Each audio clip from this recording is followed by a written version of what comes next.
अर्जुन पांडु का पुत्र नहीं बल्कि भीष्म पितामह का पुत्र था। महाभारत का छिपा रहस्य आओ जानते हैं इस वीडियो में। क्या आपने कभी सोचा है अर्जुन जिसे पांडवों का हृदय कहा गया, क्या वह सच में महाराज पांडु का पुत्र था या फिर उसके जन्म से जुड़ा कोई ऐसा रहस्य है जो महाभारत के पन्नों में आज तक छिपा रहा। आज हम बताएंगे वो गुप्त कथा जिसके अनुसार अर्जुन का जन्म पांडु से नहीं बल्कि भीष्म पितामह की कृपा से हुआ था। महाराज पांडु को एक भयानक श्राप मिला था कि यदि उन्होंने किसी स्त्री के साथ संबंध बनाया तो उसी क्षण उसकी मृत्यु हो जाएगी। इस श्राप के कारण वे संतान प्राप्ति से वंचित रह गई।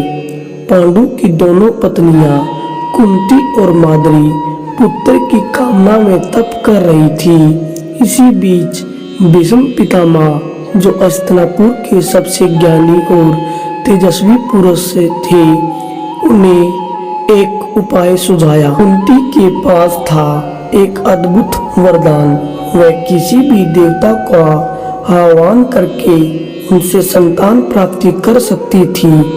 भीष्म ने ही यह रहस्य पांडु को बताया था और सलाह दी थी कि कुंती इस वरदान का उपयोग धर्म संपत्त रीति से करे। पांडु ने भीष्म से कहा, पितामह मैं चाहता हूँ कि मेरे पुत्रों में कोई ऐसा हो जो अद्वितीय योद्धा हो, जो धरती पर किसी के समान न हो। तब भीष्म ने अपने ध्यान में इंद्रदेव का आह्वान किया और कुंती से कहा, अब इंद्र का आह्वान करो क्योंकि केवल वही वीर तुम्हारे गर्भ से अर्जुन के रूप में अवतरित होगा।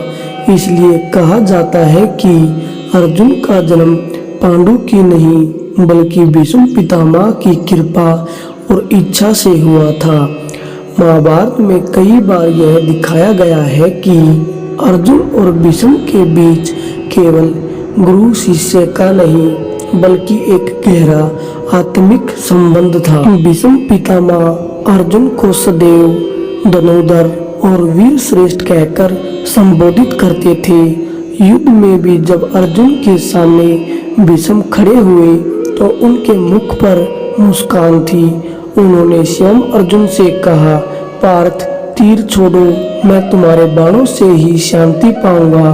कहा जाता है कि भीष्म जानते थे अर्जुन उनके ही तेज और इच्छा का अंश है। महाभारत के आदि पर्वों में लिखा है कि जब अर्जुन का जन्म हुआ तो आकाशवाणी हुई, यह बालक इंद्र के समान तेज वाला होगा, धरती पर इसका पराक्रम अतुलनीय होगा।